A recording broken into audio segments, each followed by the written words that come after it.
What's up, Fit Fam? I'm Ryan Milton from TeamFFLEX. You're on the show we do every Friday for you called Gainz O'Clock. And this is where we get on here and basically it's Q&A. Your questions, I'm giving you my answers. And the whole kind of point of the show is, hopefully these questions that you ask are going to help you, obviously, when I give you an answer. And then also, anybody else watching that may or may not have that question, maybe they didn't know they had that question, now they got the answer. So that's what we do on Gainz O'Clock, and it's just one of 5 awesome shows I run all week, every week for you, which is exactly why you should subscribe to this channel. And then if you do get anything out of it, remember the goal is to help y'all share the damn video and help me out a little bit. All right, so I'm gonna dive right on in. We're continuing on with our wellness train this week. We're talking all about wellness across the board all day, every day this week. And today it's your wellness Q&A. So you guys, make sure you follow me on social media at TeamFFLEX. I'm doing it on all of them, but mainly on Instagram. I'm putting up a question box for you and saying, hey, what are your questions you want answered on Gainz O'Clock? I pick Gainz O'Clock. I pick the 10 of them. They kind of ball it together. Sometimes I reword it just a little bit so that it makes more sense because people ask some crazy stuff, or if there's 2 questions that are basically the same, I just kind of bundle it in. I picked the 10 that I think are the best, the most helpful, and will help you the most, because if I did this longer, we'd be on here for 3-4 hours in a day, all right? So let's get in. Here's 10 questions we got about wellness. It's going to help all you wellness people out there, whether you're preparing for wellness, whether you're already doing wellness, whether you're going to be doing wellness. Let's talk about some wellness. So first question we got on the board here is from Vanessa. What is a typical wellness training split? Well, Vanessa, it would appear you don't subscribe to my channel, because on Tuesday I gave you an exact wellness training split with workouts and everything else. That's on the Iron Palace number 52. You can just go back a couple days and there's a whole video on that half hour where we talk literally about that exercise, sets, reps, everything.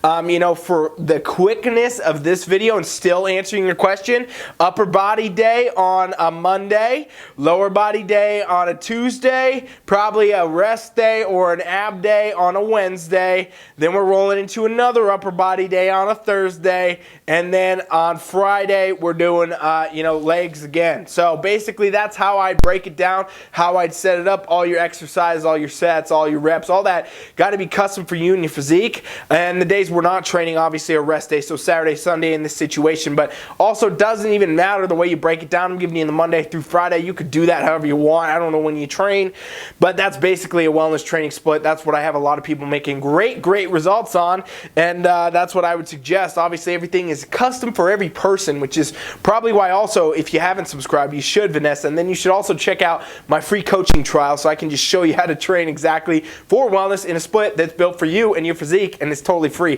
TeamFFLEX.com if you want to do that, and I strongly, honestly encourage it. All right, question number 2. How long do you recommend for a good improvement season? This comes from Kenzie. All right, Kenzie. So, good improvement season. It really depends. First off, how much muscle you need to build. Okay, if you have to build a lot of muscle, then it's going to definitely, need to be longer. Muscle is not like cutting body fat. You can lose fat very quickly. You just go on a diet and you start losing fat. Well, when you need to build muscle, you got to train really hard. You got to recover right. You got to eat right, and then you got to do that for a long period of time. And that's really how it goes. So an improvement season is basically dedicated towards, improving your physique. And for most people, this means adding muscle. So depending on where you are right now, versus where you actually need to be for wellness is going to kind of dictate your timeline for how long you need to take an improvement season, right? For some people it'll be longer, for some people it'll be shorter, but really what you got to do is know where you're at versus where you need to be, and then start doing what it takes. And the more optimal that you can do those, couple things, stay on top of macros in a surplus to actually gain. People mess that up all the time, crazy. Make sure you get enough recovery and make sure you're following a good training split. That's going to be the fastest track towards results. If you want more of a generic type answer, improvement season phases, honestly, for as much muscle as it takes for wellness, they're going to be at a minimum of, like 16, 20, sometimes 30 weeks, things like that, where you're taking months and months off to really build your physique. Right now is a great time, honestly, where we're at, in September, because the new season is going to be starting early next year. If you start an improvement season now and you're training on an actual program, by the time the new season rolls around next year, you could be ready to do some damage on the stage and do some really good shows and do really well at your shows. But again, what I also want to say about your question here is, an improvement season should be it still should be coached. It still should be training. You should not be just, out there trying to lift and eat. You got to be really, honestly, more dedicated in the improvement phase than you are in the prep phase. The prep phase is just for dieting. Literally, that's all you're doing. Improvement phase builds your physique so that when you do diet, you're going to end up in the right spot to actually do well on stage. None of these phases should be random, I'm going to lift heavy, I'm going to eat pizza. And, you should be targeted. You should be doing what you're supposed to be doing check-ins, adapting, adjusting, all that through all those phases. All right, so that's the thing. We're going to be right back with more questions about wellness in just a second, right after this break. 1, 2, 3.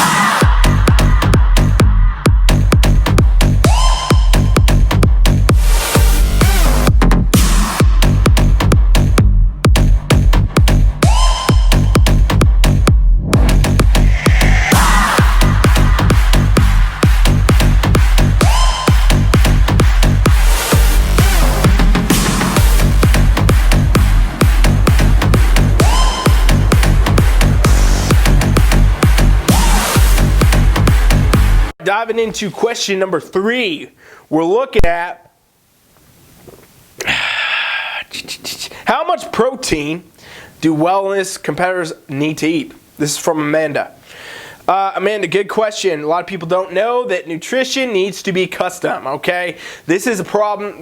It's in our industry in general. Is this meal plan, hey, have a meal plan. Here's a meal plan for wellness. Here's a meal plan for bikini. Here's a meal plan for weight loss. Here's a meal plan. But nobody understands the principles of nutrition, right? So when we're talking about your nutrition, I'm not going to go too in-depth here because I did a whole bunch of stuff on nutrition and wellness this week even, but basically, you got to understand that you're talking about a few things. You're talking about proteins, carbs, fats. These are your macronutrients. These have calories. These equate to calories. So depending on yourself, your body, where you are at, and what your goal is, you need to have different variances of these actual macronutrients and micronutrients, all that come with that. But people don't understand that when they follow a meal plan, right? You get a meal plan, you think it's going to work. Well, if it's not built for you, if it's not designed for you, it won't work. When I have to design a nutrition plan, I literally have to take every client in as a custom person and run like 50 calculations to get the macros I want to have them on, right? I literally got to go in there and I got to look and I got to say, okay, so we're looking at this, you're this tall, you weigh this much now, you want to be here, you've doing this much activity, how old are you, what have you been doing, what's your split, what split am I going to put you on, what's your training I'm going to put you on. Look, I got to take all that in consideration. I got to figure all that out to really come down to the numbers to say, all right, do this. And then I got to monitor my athletes and actually pay attention to where they are, what they're doing, if it's working, if it's not, if we need to adjust, do we need to change it, are they progressing, where are we at? So you can tell how this becomes, very difficult to just say, hey, here's your protein that you should have in this, Amanda. Just have whatever protein I say and you're good to go. You need to have a higher level of protein. That's what I will say to support muscle growth. And even in a diet phase, maintaining your muscle, you do need that as a wellness competitor.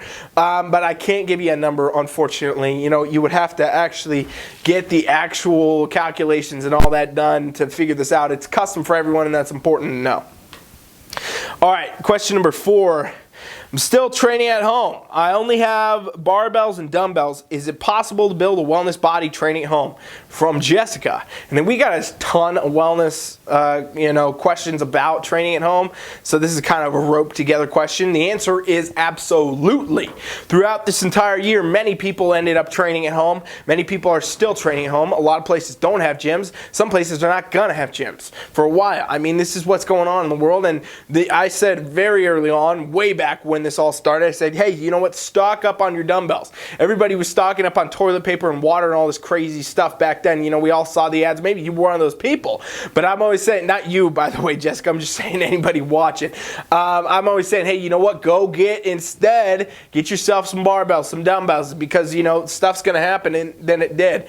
And I guess I was lucky in guessing that, but, it's important to have. So, in other words, I'm going off on a tangent. Yeah, you can train at home. I've had a lot of clients this year. We trained all year. year got great results. Some people got better results training at home. Some people enjoy training at home more, and they're never going to go back to a gym. But yeah, even with just a barbell and dumbbell, you can absolutely do a lot. I think it's been a forgotten thing that, you know, for many, many years in the sport of bodybuilding, way back in the golden era, you know, the silver era of bodybuilding, the 60s, the 70s, the 80s even, not a lot of gym equipment, not a lot of gyms, period. It was kind of almost a taboo thing. Most people, even still, that went to the gym, you know, bodybuilders that were the best in the world at the time, they trained primarily with barbells and dumbbells, and that's what they did. And so, yeah, guess what, Jessica? You can make a wellness physique at home too, and that's totally fine.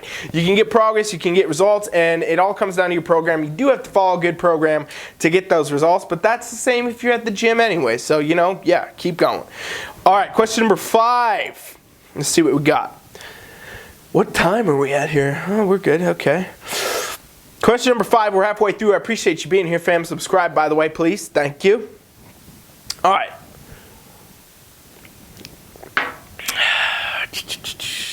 Can you actually do flexible dieting as a wellness competitor? This is from Samantha. A lot of people ask me about different kinds of foods, so I kind of roped this up. Samantha asked the question pretty much to this point. I just changed a few of the words there, but you know who you are, Samantha. All right, so yeah, flexible dieting is a wellness competitor. Yes, you can. That's the short answer. That's the truth. Here's a little bit longer answer. You absolutely can do flexible dieting. On Team Flex, I've only ever coached competitors flexible dieting. Again, I'm not a huge guy about meal plans. I'm not an advocate of it. I don't like doing them. I think they're useless. I think they're garbage. I think they don't teach you things, and I think they don't build results long term. So we don't do a lot of those. If I ever do them, it's because I'm transitioning someone who has been like stuck on the meal plan train for so long. They need one to start, and then I start weeding them out of that and moving them towards flexible dieting. But basically, yeah, flexible dieting is what I encourage. If you do it the right way, you follow the macros, you track, and you follow the percentage, the 80-20 rule that I often suggest, boom, you're good to go. You're going to get great results. You can absolutely do that as a wellness competitor, as any competitor in any division. I mean, that's been my entire career. That's what we've done, and we have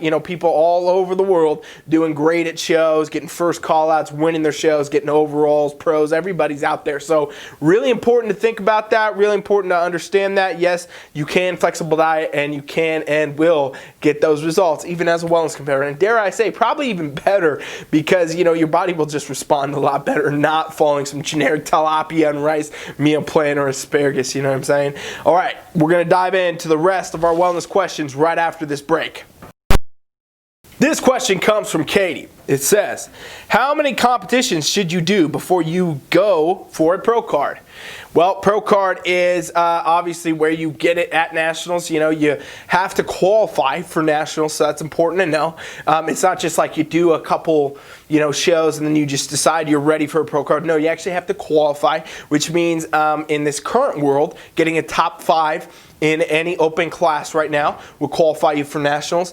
Actually, for wellness, just competing in nationals will qualify you for nationals. So there is a little bit of that, but I don't know when you're going to be watching this video or anything like that. So I got to say that the qualifications, they've changed a little bit because of COVID, coronavirus this year, the pandemic, for wellness specifically, but for all NPC organization. And you guys can check that update on their website. Things will change again, I guarantee you. That's why I have to say all these different answers for this question right now.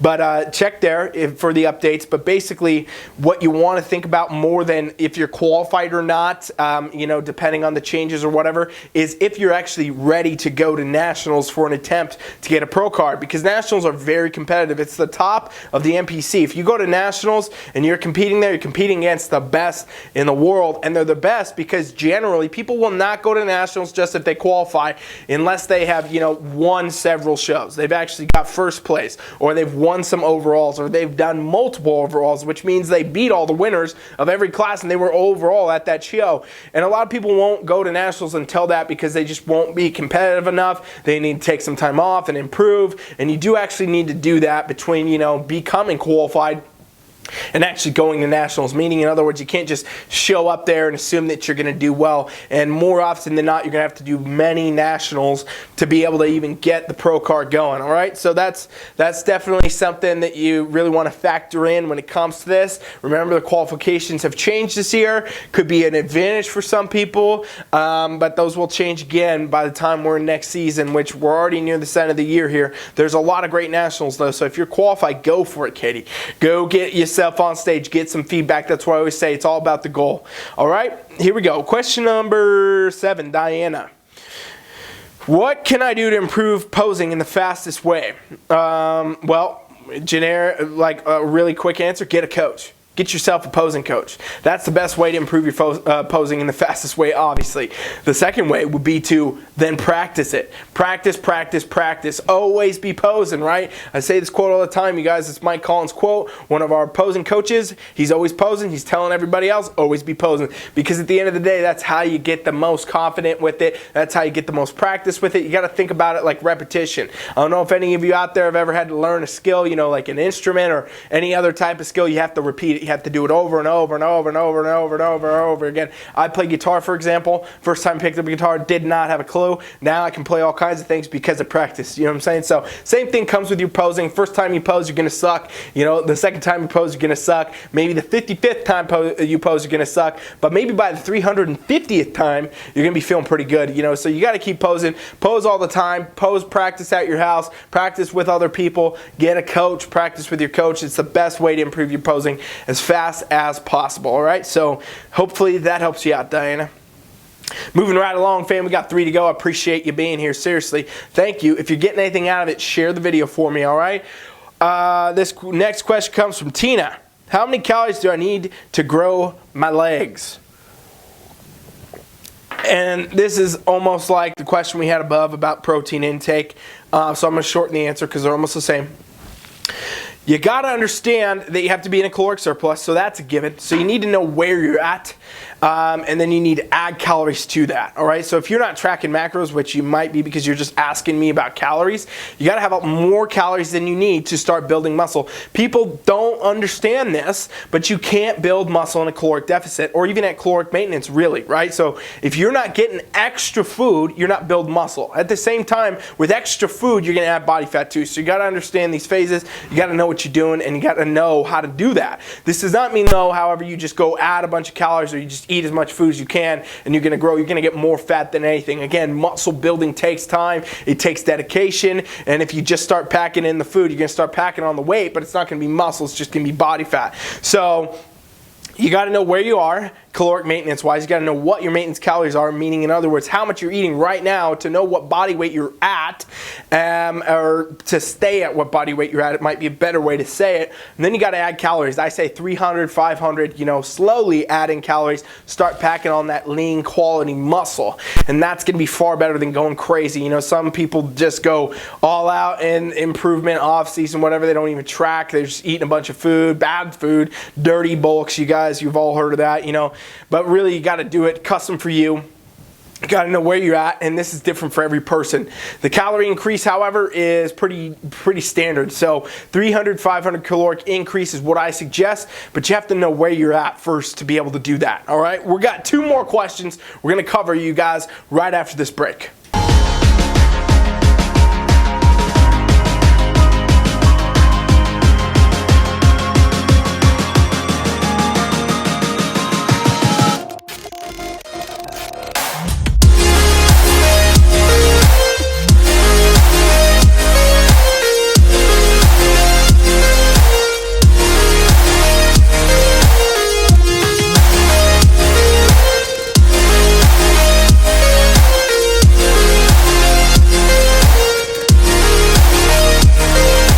Appreciate you being here. Check out my free trial if you need help with wellness training, wellness anything. We've been talking about wellness all week. Go watch some of those old shows, but the trial is going to be the best way for you to get this wellness experience and learn a lot more than I can teach you on these videos. These Q&As are great. The trial is an experience unlike any other. Remember, it doesn't cost you a dime. You're not putting a card in. I'm never going to charge you anything. Just want to help you. Come over there, check it out, try it out. All right? All right, let's dive into these last 2 questions. This last last one, the second to last one is from Kate. What is the difference between regionals and nationals? The shows you've been talking about. So basically I've been talking about regionals and nationals in my videos, and she wants to know what the difference is. So regional shows are these smaller level shows. You could call them national qualifiers. Basically, if you do well at these shows, which are scattered all throughout the country, you get qualified to go to nationals. Meaning, you know, depending on the qualifications we talked about are a little different this year. Right now, it's top 5 qualifies you for nationals. Normally, it's going to be top 2. But basically, that if you get those placings, you're going to be qualified for nationals. So in other words, a regional show, the better term, I guess, or another term could be national qualifier, meaning you can do it, get yourself qualified. These are the shows that happen in your town, or they happen in towns around you. You know, they're smaller events. You don't know how many people are going to be there, but it's not going to be, you know, as many as nationals. And nationals is a whole different game, because you can't go to nationals unless you have actually nationally qualified at one of the national qualifiers or regional show. But if you get qualified, you go to nationals, you compete against the best of the best. Lots and lots of competitors, huge classes, you know, and it is an attempt for a pro card. Basically, if you do well there, you get a pro card. Sometimes it's only the first place winner that's going to get that pro card. Sometimes it's top 2, depending on the nationals you do. But that's how you do it. That's really the difference between these two. Is one is more of an entry level show. The nationals is the end of the NPC league, transitioning to UIPB if you win, if you do well there. So that's kind of the difference. All right, question number 10 from Amy. Can't find any wellness training splits online. Where is the best place to get info? So wellness, you know, is not like a lot of the other divisions. It's only been around for a short amount of time. There's not a lot of information out there about it. You can't just Google training splits, you know, bodybuilding and things like that. You can do that with. You can find old routines literally from 50 years ago. But nowadays, you know, with wellness just coming around, just really starting in the States, there's none of that out there. And honestly, you're probably not going to see a lot of that. And I wouldn't ever suggest Googling your way to a plan anyway. So resource-wise, I would say, you know, honestly, go watch my Iron Palace, which is about training for wellness. We just did this week. I got a lot of other content that could really help you learn about how to train for wellness, stuff you can do to train for wellness. And then also check out our free coaching trial. I mean, I feel like I'm plugging it all the time, but seriously, it's the best way to learn. I can show you exactly how to train for wellness. You can do that at TeamFFLEX.com, and it's totally free. Other than that, I mean, there's a lot of resources on the internet, NPC News Online, regarding wellness in general, but not specifically coaching and how to train for it and things like that. And realistically, you're not going to be able to find a lot of that unless you're actually talking to a coach or working with a coach, or you have a coach that coaches people for wellness. So there's really only 2 places that I could say, go do the trial and I'll show you, because I am a coach and it's free and it can help you, or you're going to have to get yourself a coach that's coaching people for wellness, and then you'll be able to get your own splits. At the end of the day, you don't want to Google it anyway. You don't want to, you know, guess your way through it. You don't want to try to piece things together. You want something targeted for you that's going to get you from where you are to where you want to be to train for wellness in general. All right, so hopefully you guys got something out of that today. That's 10 top questions for wellness on Gainz the Clock number 52. I appreciate you being here. Do me a favor, subscribe to my channel and then share the video. I'll be back next week where we cover a whole new topic all week long. I'm not even going to tell you what it is. That's why you got to subscribe, so that you come back, you can see, you get alerts for it. All right, thanks for watching. I'm Milton from TeamFFLEX. See you next week. Coach Rye is out.